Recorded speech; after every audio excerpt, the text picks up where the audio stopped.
dengan pengertian-pengertian yang telah kita kemukakan tadi.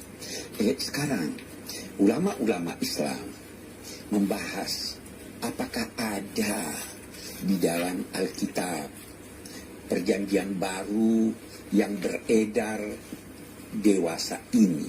Apakah ada yang membuktikan, yang menyatakan bahwa memang Nabi Isa menyampaikan bahwa akan ada seorang nabi setelah beliau yang namanya Ahmad atau yang sifatnya amat terpuji. Nah, di sini ulama-ulama Islam menemukan sekian ayat yang saya ingin garis bawahi, yang mereka pahami, yang difahami oleh ulama-ulama Islam sebagai berbicara tentang hal tersebut.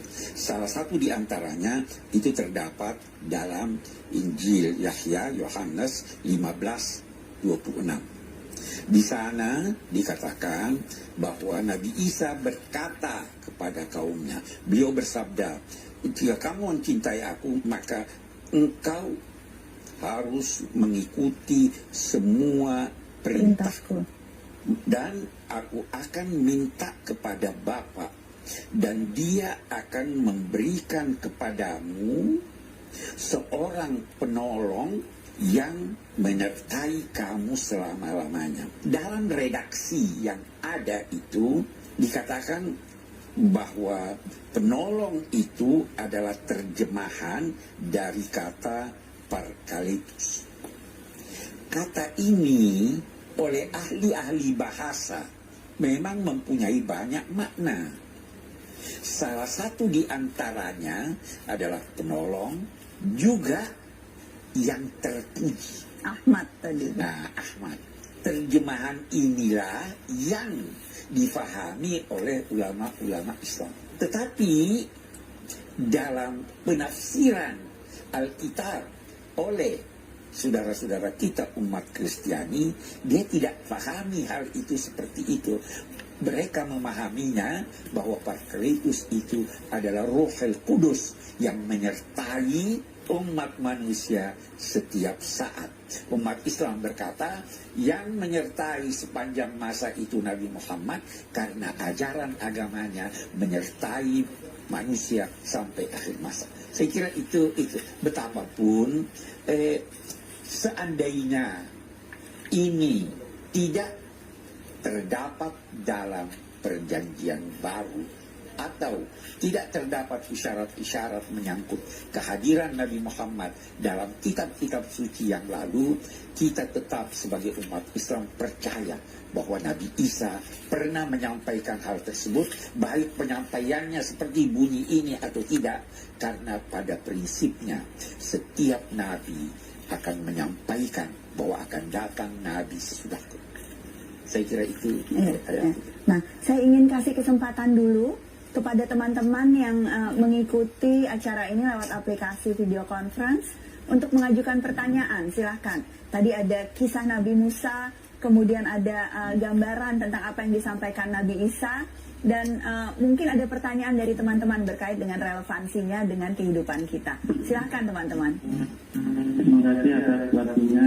Perkenalkan, saya Ahmad Musyafaq dari Kediri. Mau ingin bertanya, Prof, ternyata ujaran kebencian sudah ada sejak zaman kenabian.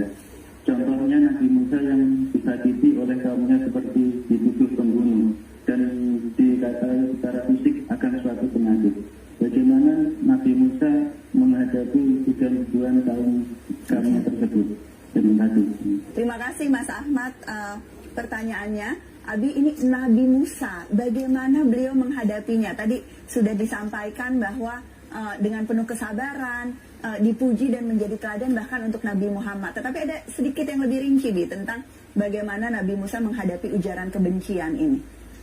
Bukan Allah enggan memberi petunjuk, bukan Allah tidak ingin mereka untuk beriman, tetapi mereka yang memilih, mereka yang berpaling, dan mereka yang menetap dalam kondisi seperti itu. Kira-kira begitu ya. Karena itu Allah biarkan. Karena itu Allah berfirman, "Man syaa'a falyu'min wa man syaa'a falyakfur." Siapa yang mau beriman, silakan beriman. Siapa yang tidak mau, oke, silakan. Ya, nanti masing-masing menanggung akibat konsekuensi dari sikapnya pilihannya. itu. Insya Allah. insya Allah kita termasuk yang memilih untuk beriman. Dan saya yakin banyak sekali pertanyaan dari teman-teman, dari semua pemirsa yang ada di rumah. Karenanya jangan kemana-mana, kita akan lanjutkan pembahasannya setelah jeda sesaat lagi. Qulubahum wallahu la yahdil qaumal fasiqin. Allah tidak memberi petunjuk orang-orang yang fasik. Sebenarnya Allah memberi petunjuk kepada semua orang. Al-Quran ini hudan linnas, tetapi ada yang mau, ada yang tidak mau. Betul. Yang mau, kita bisa berikan contoh. Ada satu orang bertanya, di mana jalan menuju rumah si A. Anda bisa berkata, rumahnya, alamatnya ini dan itu. Itu namanya setelah diberi petunjuk. Tapi Anda juga bisa berkata, rumahnya di sana, mari saya antar Anda ke sana. Ini lebih bagus. Nah, kalau ada ayat-ayat yang berbicara menggunakan kata yahdi, hidayah, dan seterusnya. Kalau dia memakai kata ila, maka itu memberitahu. Ini di sini. Okay. Allah sudah memberitahu semua orang. Tetapi kalau tidak pakai ila, itu berarti mengantar.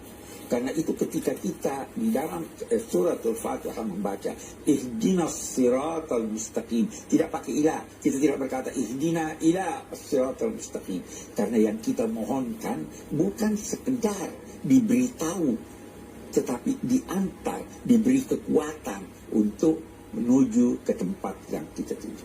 Jadi di sini Allah sudah memberi mereka petunjuk, tapi karena tidak mau diantar, udahlah Allah tidak mengantar mereka. Oke, kita lihat ayat berikutnya. Sekarang dia berbicara tentang Nabi Isa alaihissalam. Renungkanlah ketika Isa putra Maryam berkata, ya Bani Israel. Menarik ini, Al-Quran ini sangat teliti. Kenapa Musa berkata, wahai kaumku? Nabi Isa tidak berkata, wahai kaumku. Beliau berkata, wahai Bani Israel. Kaum itu dinisbahkan kepada ayah.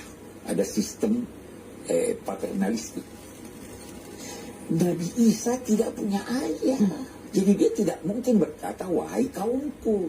Maka walaupun Maryam, Sayyidina Maryam itu ya, dari Bani Israel kan, ya, betul. Tetapi tidak seperti itu strukturnya. Tapi kan kita tidak menisbahkan keturunan itu kepada ibu.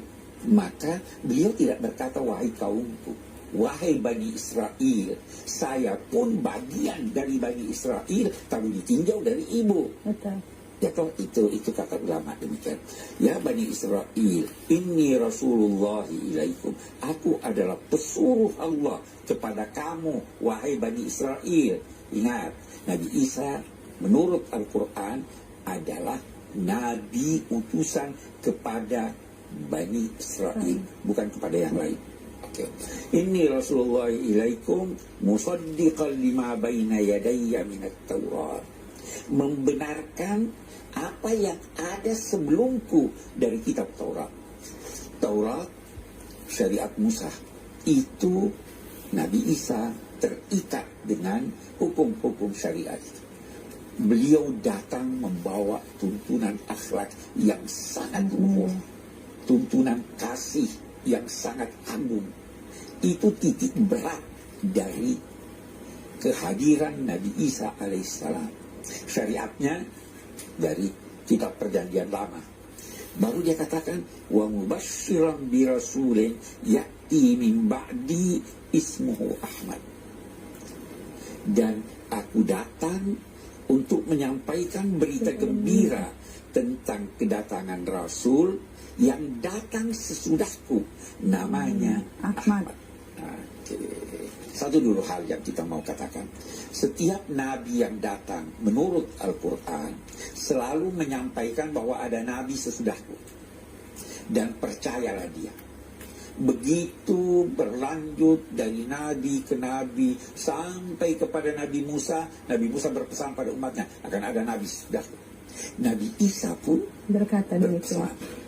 Nabi-nabi yang datang itu selalu menggarisbawahi bahwa agama yang dibawanya adalah dalam prinsip-prinsip dasarnya sama dengan agama yang dibawa oleh nabi-nabi sebelumnya. Yang pertama dulu kita mau lihat, itu bukan Muhammad, ini Ahmad. Jangan sampai ini yang dimaksud Ghulam Ahmad itu yang dipercaya oleh Ahmadiyah. Tidak. Banyak jawaban yang diberikan oleh ulama menyangkut hal ini. Yang pertama, bahwa Nabi Muhammad memang mempunyai banyak nama. Ada hadis menyatakan beliau mempunyai 5 nama. Muhammad, Ahmad, Hashir, Aqib. Jadi ini salah satu namanya. Ada lagi yang berkata bahwa ismuhu itu punya 3 makna. Yang pertama, nama itu dalam arti kata panggilan, untuk memperkenalkan dia, mengenal dia. Sehingga nama juga berarti tanda. Panggilan, nama, tandanya ini.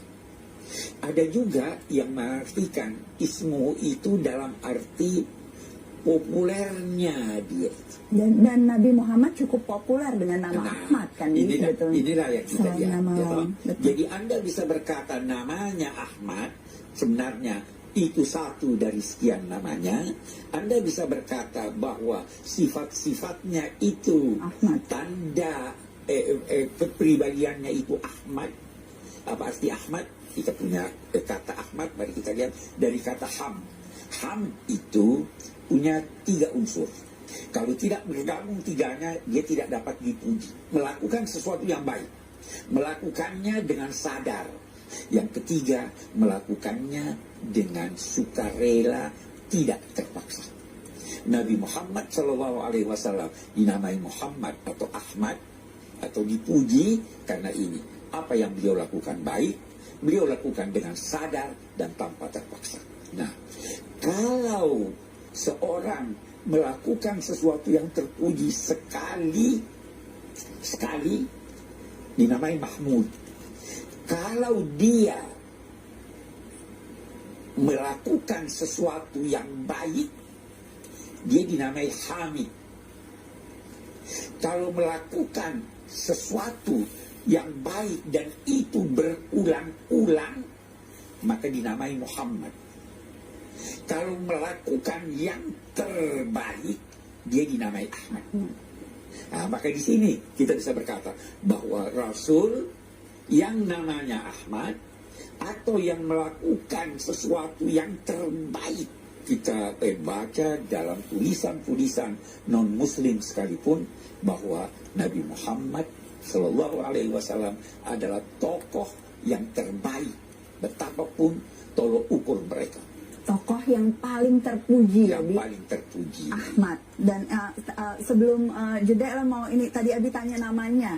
Ada yang terlupa lagi baca catatannya di sini. Jadi saya adalah Muhammad, saya adalah Ahmad, saya adalah Al-Mahi, penghapus, saya ada Al-Hashir, pengumpul, dan saya adalah Al-Aqib.